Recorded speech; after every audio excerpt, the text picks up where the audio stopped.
దీర్ఘచతురస్రం గురించి డిస్కస్ చేయబడుతున్నాం. రెక్టాంగిల్కి సంబంధించిన ఫిగర్ని డ్రా చేయగలుగుతున్నాను. చూడండి, లెంత్, బ్రెడ్త్. చూడండి, ఎదుటి భుజాలు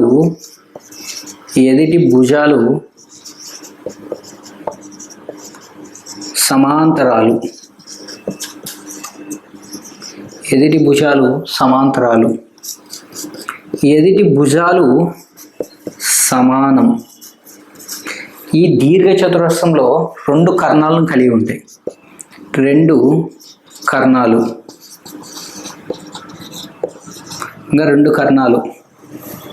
ఒకటి, రెండు.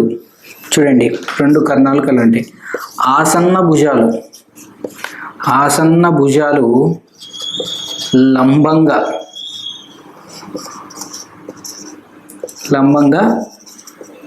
ఉంటాయి. ఇప్పుడు చూడండి, ఆసన్న భుజాలు అంటే పక్కన భుజాలు అనమాట. ఇది ఒక భుజం, ఇది ఒక భుజం. ఇది మొత్తం ఎన్ని డిగ్రీని కలిగి ఉంటుంది? లంబం అంటే 90 డిగ్రీస్ని కలిగి ఉంటుంది. ఇది 90 డిగ్రీస్, ఇది 90 డిగ్రీస్, ఇది 90 డిగ్రీస్ని కలిగి ఉంటుంది. ఇప్పుడు చూడండి, రెండు కర్ణాలు పరస్పరం సమద్విఖండన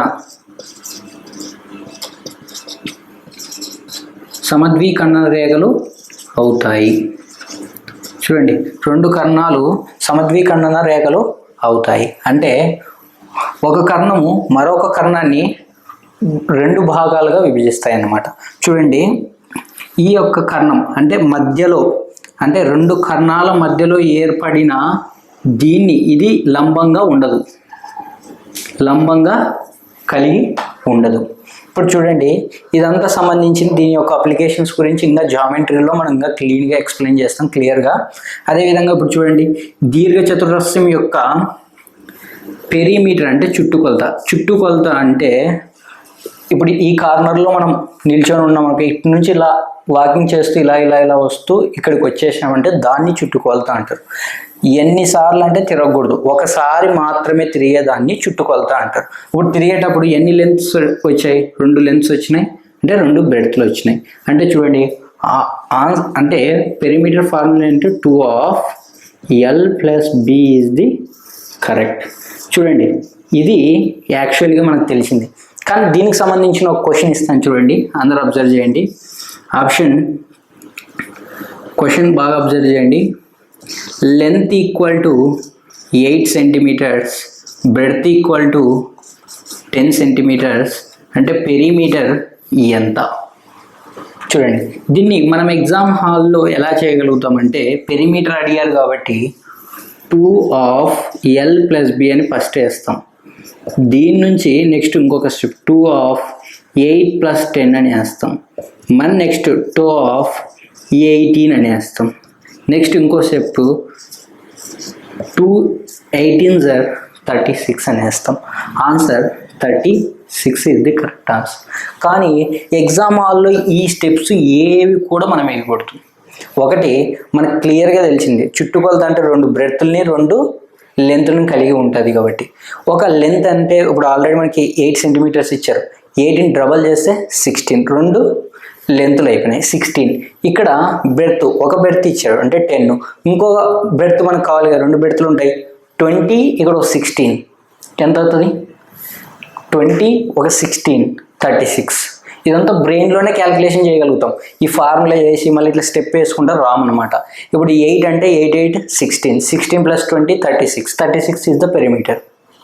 ఇవి మీకు ఇప్పుడు ఇలా ప్రాక్టీస్ చేస్తే చిన్న క్వశ్చన్ ఉండొచ్చు, కానీ నీకు ఎగ్జామ్ హాల్లో నీకు ఇది చాలా టైంని సేవ్ చేస్తుంది. ఖచ్చితంగా ప్రతి ఒక్కరు చేసే విధానం ఇదే ఉండాలి. మనకు ఒక బై హార్ట్ చేసే విధంగా ఉండదు. 2/L + B 2/L + B నీకు ఎగ్జామ్ హాల్లో గుర్తుకు రాలేదని భయపడకూడదు. ఇక్కడ చూడండి, మన కాన్సెప్ట్ మీద బాగా ఐడియా ఉండాలి. చుట్టుకొలత అంటే చుట్టూ తిరిగేదాన్ని చుట్టుకొలత అంటారు. అంటే 2 లెంత్లు మనం తిరగలుగుతున్నాం, 2 బ్రెడ్త్లు తిరగలుగుతున్నాం. కానీ అందరు చుట్టుకొలత కూడా ఫార్ములా మర్చిపోతుంటారు.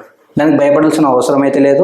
2 లెంత్లు కాబట్టి 16, 2 బ్రెడ్త్లు కాబట్టి 20 + 16 36 ఈజ్ ది కరెక్ట్ ఆన్సర్. చూడండి, నెక్స్ట్ వైశాల్యం అంటే ఏరియా. ఈ ఏరియాకి సంబంధించిన దాని గురించి డిస్కస్ చేయబోతున్నాం. ఏరియాకి లెంత్ ఇంటూ బ్రెడ్త్ ఫార్ములా చూడండి. ఒక దీర్ఘచతురస్రంకు సంబంధించిన గదిని తీసుకోగలుగుతున్నాం. ఒక దీర్ఘచతురస్రంకు సంబంధించిన గదిని మనం తీసుకోగలుగుతున్నాం. దీంట్లో నిలువు వరుసలు, అడ్డు వరుసలు, కాలమ్స్ అండ్ రోస్. చూడండి బాగా అబ్జర్వ్ చేయండి, కాలమ్స్ అండ్ రోస్. ఇప్పుడు మనకు అడ్డు వరుసలు ఎన్ని ఉన్నాయో లెక్కేయాలి. 1 2 3 అంటే బ్రెడ్త్ ఈక్వల్ టు 3. నిలువు వరుసలు ఎన్ని ఉన్నాయో లెక్కేయాలి. 1 2 3 4. లెంత్ ఈక్వల్ టు 4 యాక్చువల్గా. ఇప్పుడు చూడండి వైశాల్యం ఎంత? L ఇంటూ B అంటే 4 3s 12. ఆన్సర్ 12. కానీ ఒక గదిలో ఉన్న టైల్స్ సంఖ్య ఎంత అంటే ఆ టైల్స్ని విస్తీర్ణం తీసుకున్నది ఎంత? చూడండి ఇప్పుడు అబ్జర్వ్ చేయండి. 1 2 3 4 5 6 7 8 9 10 11 12. చూడి ఆ వైశాల్యం మొత్తం ఎంత వచ్చింది? 12 టైల్స్ ఉన్నాయని. మనం ఒక గది ఉంటుంది. ఇప్పుడు ఎగ్జాంపుల్ మనం ఈ యొక్క గదిని, మీ ఇంట్లో ఉన్న గదిని ఎంత వైశాల్యం కలిగి ఉందని లెక్కేసేటప్పుడు మీరు ప్రతి ఒక్క టైల్ని లెక్కించాల్సిన అవసరం లేదు. ఇట్లా 1 2 3 అని. మీరు లెంత్కి సంబంధించినవి ఎన్ని ఉన్నాయి, బ్రెత్కి సంబంధించిన ఎన్ని ఉన్నాయి, ఆ రెండు మల్టిప్లికేషన్ చేస్తూ వచ్చేదే వైశాల్యం. దాని మీద మీకు బాగా అవగాహన ఉండాలి. నెక్స్ట్ దీనిలో ఇప్పుడు డయాగోనల్కి సంబంధించిన ఫార్ములా తీసుకోగలుగుతున్నాం. డయాగోనల్ అంటే డి ఆల్రెడీ చెప్పుకున్నాం. L² plus B². పైథాగరస్ త్రికంలో మొత్తం దీని గురించే చెప్పాం. డయాగోనల్ అంటే మధ్యలో ప్లస్ వస్తుంది అని. అదే D equal to L² plus B² is the correct answer. ఇప్పుడు చూడండి దీర్ఘచతురస్రం సంబంధించిన దాని కాన్సెప్ట్ గురించి మొత్తం క్లీన్గా ఎక్స్ప్లెయిన్ చేశాం. కానీ ఎగ్జామ్ హాల్లో దీర్ఘచతురస్రం యొక్క నిష్పత్తికి సంబంధించిన క్వశ్చన్లు ఇస్తుంటాడు. దీర్ఘచతురస్రమే కాదు ఎక్కడైనా కానీ నిష్పత్తికి సంబంధించి క్వశ్చన్ 3:2 ఇలా ఇచ్చినప్పుడు, నిష్పత్తికి ఇచ్చినప్పుడు ఒక భాగం విలువ కనుగొనేటప్పుడు ఒక భాగం విలువ కనుక్కోవాలి ఖచ్చితంగా. ఆ విలువను కనుక్కోవడానికి వాళ్ళు వైశాల్యం ఇచ్చారనుకో, వైశాల్యంని కనుక్కోవాలంటే √12 అని పెట్టి ఇచ్చిన వైశాల్యం వాల్యూ బై దీనికి వచ్చిన వాల్యూ వేయాలి. అంటే వైశాల్యం కింద ఇవ్వాలి. ఇచ్చిన వైశాల్యం ఇప్పుడు వైశాల్యం ఈక్వల్ టు 40 ఇచ్చాడు. వైశాల్యం 40 ఇచ్చాడుగా, 40 పైన రాయగలుగుతున్నా. నెక్స్ట్ ఇప్పుడు ఈ యొక్క నిష్పత్తి యొక్క వైశాల్యం కూడా రాయాలి. అంటే 3 2s 6. ఇట్లా ఈ క్యాన్సిలేషన్ చేసి వచ్చిన వాల్యూ ఒక భాగం విలువకి ఈక్వల్ అవుతుంది. ఇప్పుడు నెక్స్ట్ ఇంకొకటి, ఒక భాగం విలువ అదే ఘన పరిమాణంకి ఇచ్చాడు అనుకో, ఘన పరిమాణంకి ఇచ్చిన √3 సేమ్ అనే విధంగా ఈ రెండు కాకుండా మిగతాది ఏది ఇచ్చినా దాన్ని ఎలా చేయాలి అంటే విలువ ఇచ్చిన విలువ బై కనుగొనవలసిన విలువ, ఇచ్చిన విలువ బై కనుగొనవలసిన విలువ, ఆ రెండింటిని చేస్తే ఒక భాగం విలువ వస్తుంది అన్నమాట. డైరెక్ట్గా ఎగ్జామ్ హాల్లో ఇవి చాలా యూజ్ అవుతాయి. షార్ట్ కట్స్ కాదు, ఫైనల్ స్టెప్ ఇది. మీరు ఎగ్జామ్ హాల్లో 5 స్టెప్పులు ముందు కన్నా డైరెక్ట్గా 6వ స్టెప్ ఇది వేస్తారనమాట. దీన్ని ఆ 5 స్టెప్పులను స్కిప్ చేసి 6వ స్టెప్కి తీసుకొచ్చా డైరెక్ట్గా. చూడండి ఇది వేయడం వల్ల మీకు చాలా టైం సేవ్ అవుతుంది ఎగ్జామ్ హాల్లో. ఇలాంటి చిన్నటినే నీకు చాలా పెద్ద టైంని చాలా సేవ్ చేస్తుంది. ఇక్కడ మినిమం ఒక 4 seconds నీకు టైం సేవ్ చేస్తుంది. ఇలాంటి ఎన్నో క్వశ్చన్ల మధ్యలో ఇవి ఉపయోగపడుతూ ఉంటాయి. అక్కడ మనం అలా చేయకూడదు, టైం వేస్ట్ చేసుకోకూడదు. ఇక్కడ సెకండ్స్ అనేది మనం యూజ్ చేసుకోవాలి. టైం సెకండ్స్తో సహా ఇంపార్టెంట్. ఎగ్జామ్ హాల్లో 0.5లో మిస్ అయిన వాళ్ళు, 1 మార్క్తో మిస్ అయిన వాళ్ళు చాలా తెలిసి ఉంటుంది వాళ్ళకి. ఇలాంటి క్వశ్చన్స్ని మిస్ చేసుకోకూడదు. వచ్చిన క్వశ్చన్ని ఖచ్చితంగా చూసిన వెంటనే ఆన్సర్ పెట్టే విధంగా ఉండాలి. ఖచ్చితంగా ఇది డైరెక్ట్ లాస్ట్ స్టెప్ వస్తుంది. అది కూడా మీకు నీట్గా ఎక్స్ప్లెయిన్ చేస్తుంది. దీని తర్వాత క్వశ్చన్స్ని ఎక్స్ప్లెయిన్ చేసేటప్పుడు మనం ఇది కూడా యూజ్ చేస్తాం. అప్పుడు మీకు అనిపిస్తుంది ఎంత హ్యాపీగా ఫీల్ అవుతారో అప్పుడు చూడండి. ఓకే, దీనికి సంబంధించిన క్వశ్చన్స్ కూడా అయిపోయినాయి. ఇప్పుడు బాట వైశాల్యాలకు సంబంధించిన క్వశ్చన్స్ కూడా ఎక్కువగా వస్తూ ఉన్నాయి. అంటే బాట వైశాల్యం, ఇప్పుడు చూడండి బాట వైశాల్యం అంటే దీర్ఘచతురస్రంకి సంబంధించిన బాట వైశాల్యాల గురించి కూడా క్వశ్చన్స్ వస్తూ ఉన్నాయి ఎగ్జామ్ హాల్కి. ఎస్ఎస్సి సీజీఎల్కి వచ్చినాయి, టెట్ ఎగ్జామినేషన్స్కి వస్తూ ఉన్నాయి. అదేవిధంగా కానిస్టేబుల్ ఆర్పిఎఫ్ కూడా వచ్చినాయి క్వశ్చన్స్. అక్కడ నుంచి చూడండి, ఇప్పుడు బాట వైశాల్యం, దీర్ఘచతురస్రం యొక్క బాట వైశాల్యం అంటే బాట వైశాల్యం వెలుపల అంటే బయట అని అర్థం.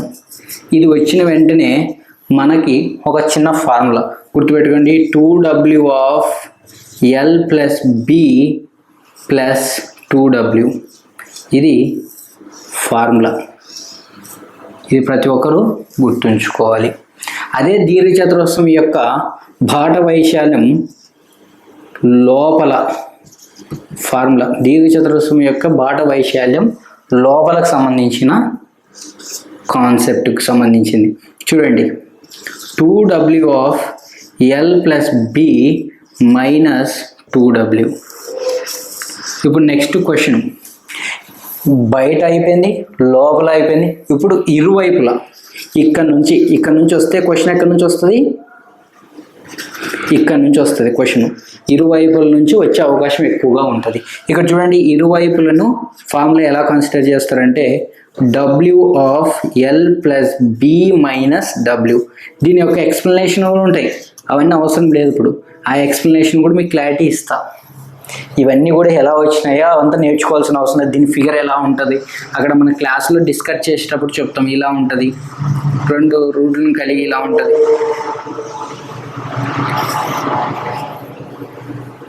అబ్జర్వ్ చేయాలి. దీని యొక్క వైశాల్యం అనుకోనండి అంటారు, ఈ రూట్ అన్నమాట. ఇది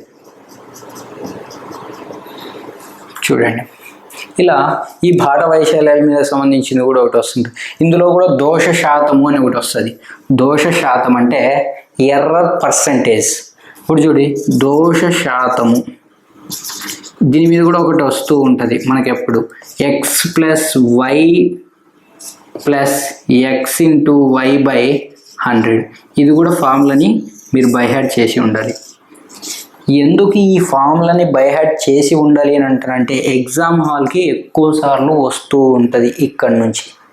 ఇది ఫార్ములా లేకున్నట్లు కూడా చేయొచ్చు, ఫార్ములా లేకున్నట్లు చేసే కొద్దీ ఫార్ములా పెట్టుకొని చేయడమే ఈజీ అన్నమాట ఇది. అదేవిధంగా దీనిలో కూడా అంతే, వితౌట్ ఫార్ములా చేయడమే కష్టం, ఇది ఫార్ములా చేయడమే ఈజీ.